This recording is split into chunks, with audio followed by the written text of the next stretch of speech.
It's that time again. Let's see what's in the vintage toy box.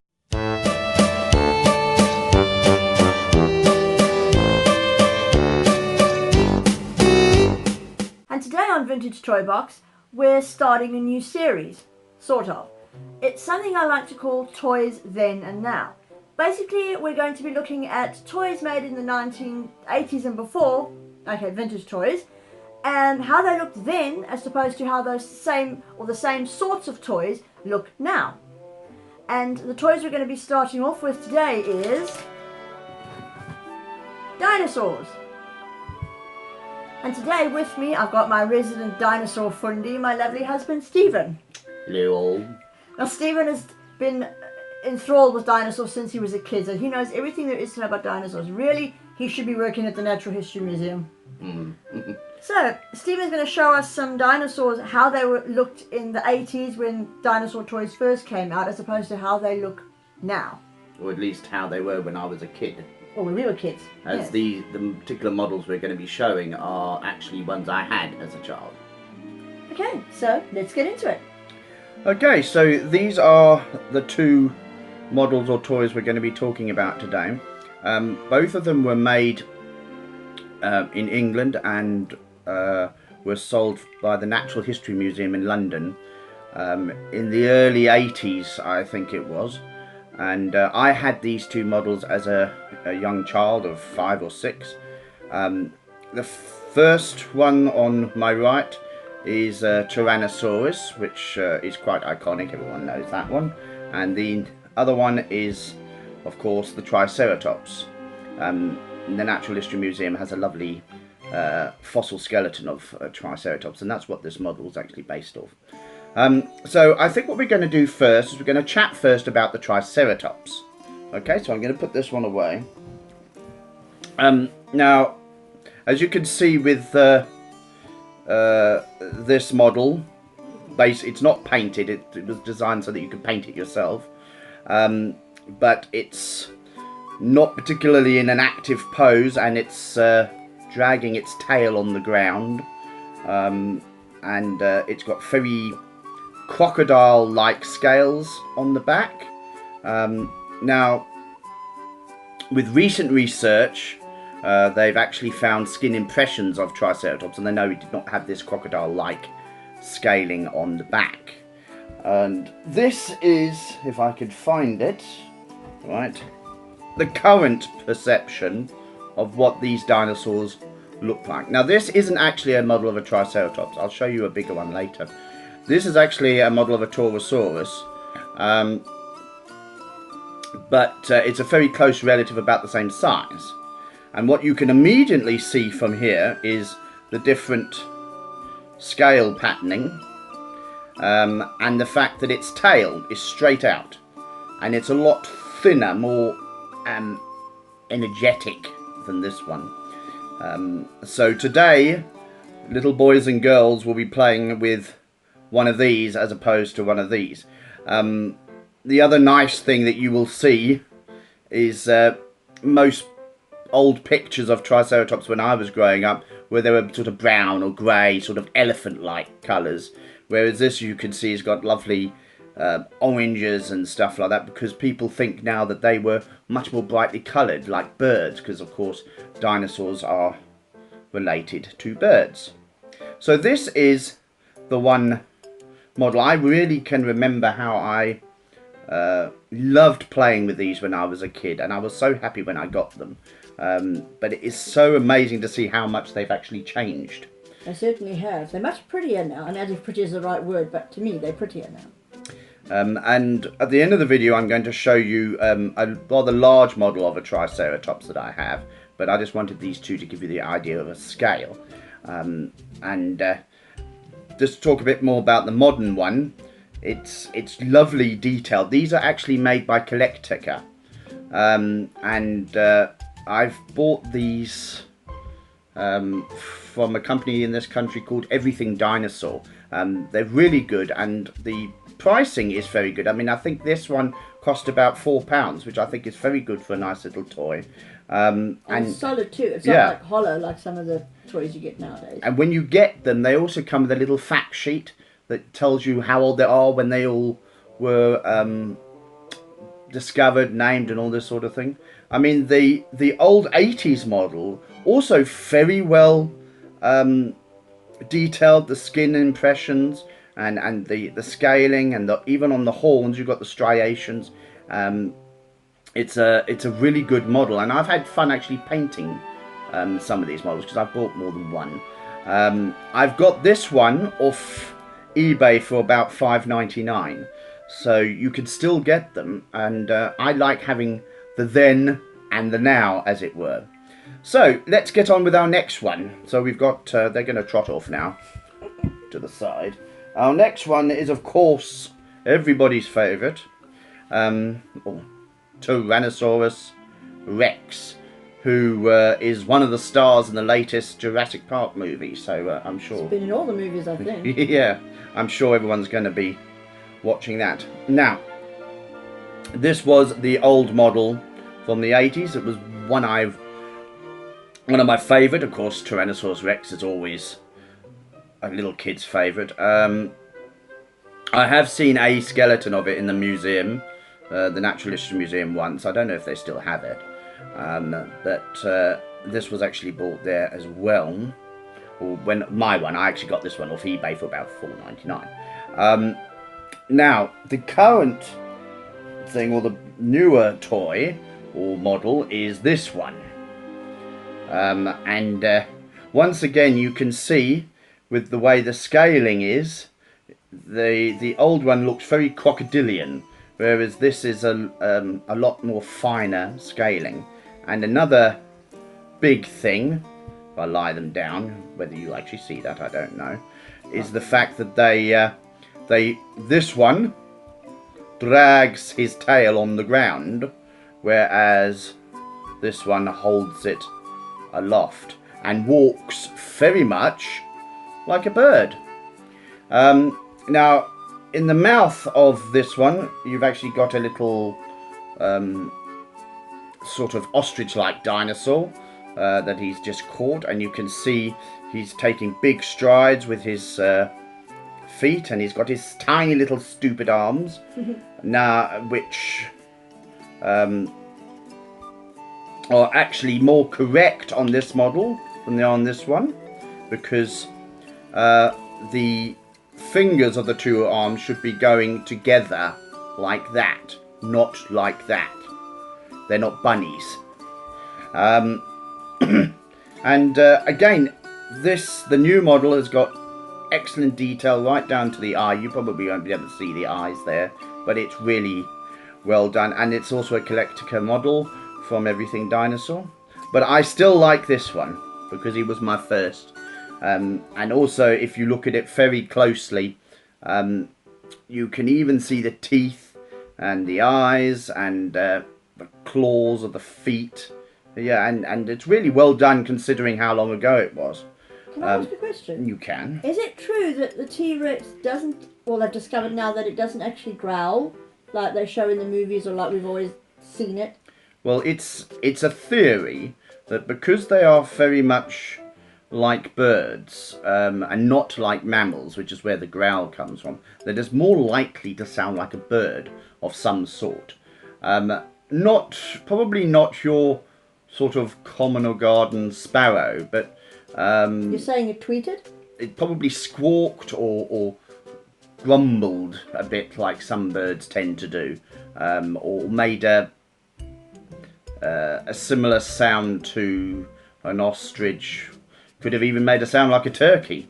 I can see how that wouldn't go down well in a movie. No, it certainly would not roar like a lion, because it did not have the bits in its vocal area that it can do that.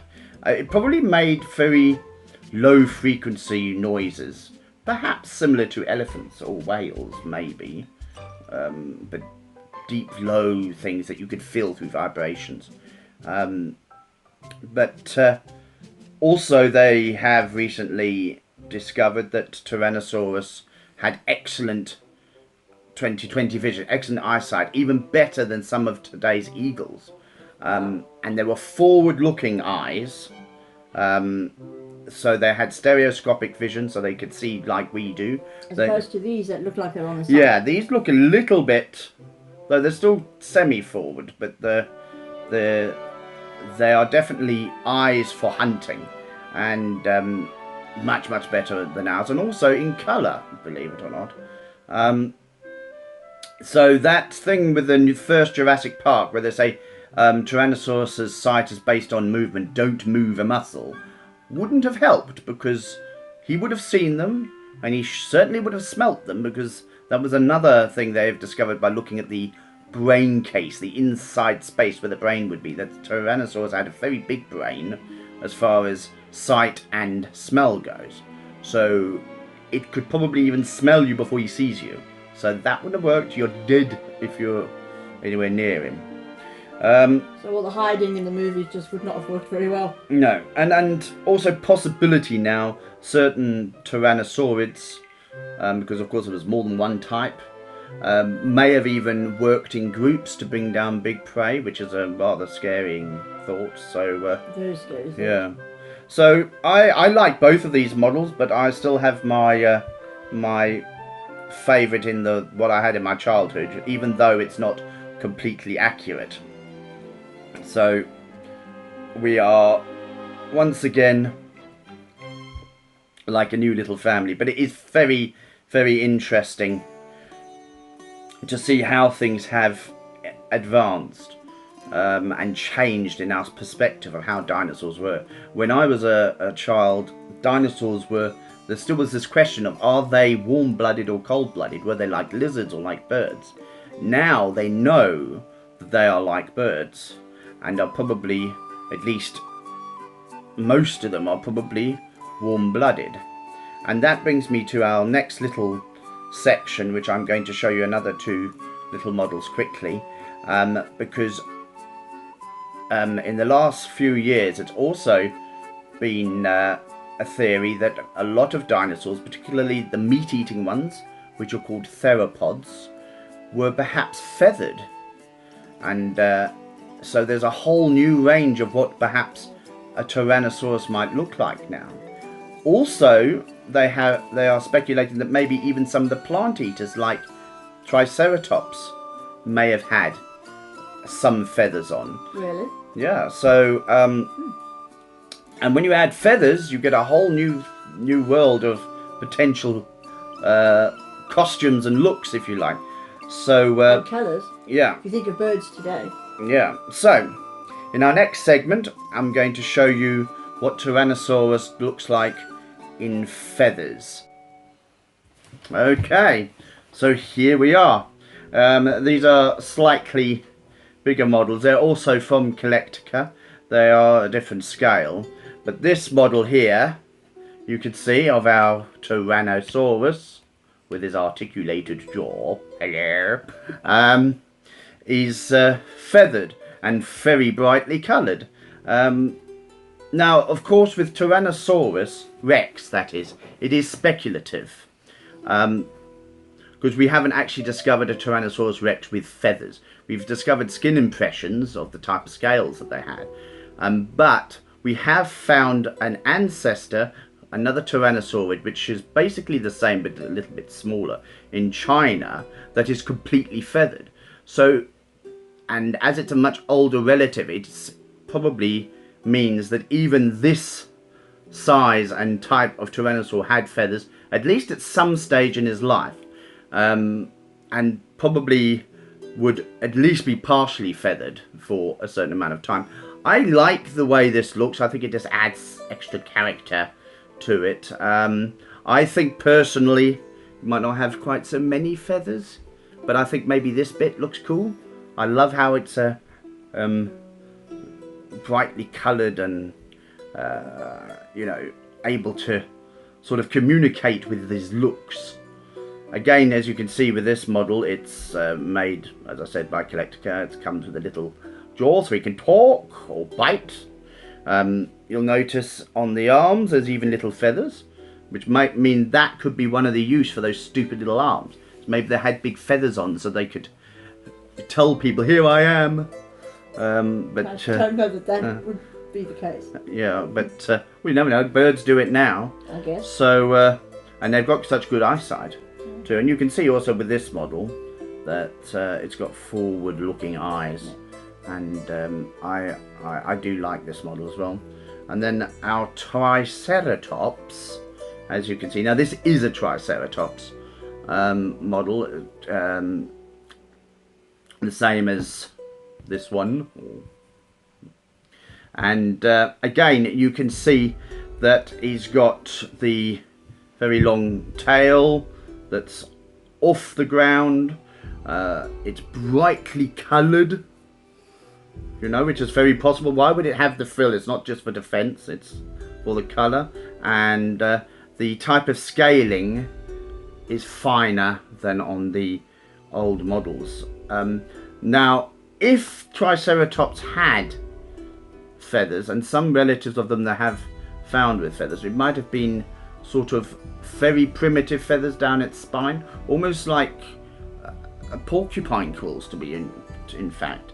Again, we don't 100% know what Triceratops has, and again the colour we don't know, but it's nice to speculate.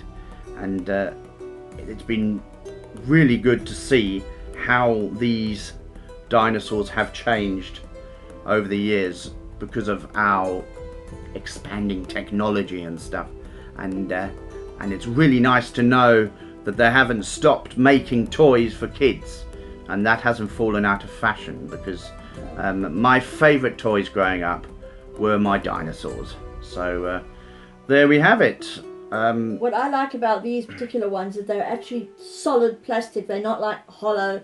They're heavy, they're solid, they're well made. Kid could throw this about and it wouldn't break. Yeah, basically. And these horns are not sharp, so they're not going to hurt themselves. I'm kind of willing to bet you threw yours around quite a bit. Yeah, and I chewed their tails too. Ew. I don't know why, but there we are. He's strange. Okay, so that is our Then and Now Dinosaur Roundup for this episode. And that's our video for today. Thank you so much, Stephen, for doing this with me again. I'll be honest with you, I don't know a lot about dinosaurs, so you know a heck of a lot more than me when it comes to this stuff. So, which is not a lot, but anyway. Thank you. It's nice, isn't he? And now, on to our question. In the last vintage toy video, which was, I did a review of all my Doctor Who figurines, which are in the back there somewhere, I asked the question, which episode of Doctor Who do they make mention of the 2012 Olympics? No one unfortunately got the answer to that, but the answer is Fear Her, which is episode 12 of season 2, I believe. Now on to today's question, and I'm going to let Stephen ask the questions because he is, singular. I'm not going to bombard you with questions, because he is obviously the dinosaur fundy, so go ahead and ask. Yeah, we are going to be doing a few of these Then and Now videos with some of my dinosaur models, and I would like to know if you guys can guess what the next one's going to be, and I'm going to give you some clues. It has a long neck. Ooh. It's a sauropod. That should certainly help. It's very big, and it appears in Jurassic Park a few times, and in this latest film that's been on. So let's see if you can guess what it is. I think I know. Well, I hope you've enjoyed this, and until our next Then and Now, it's goodbye from me. And from me. We do hope you've enjoyed our video, and if you have, please rate, comment and subscribe. It helps us a great deal. Until next time when we open the vintage toy box again, bye! Bye!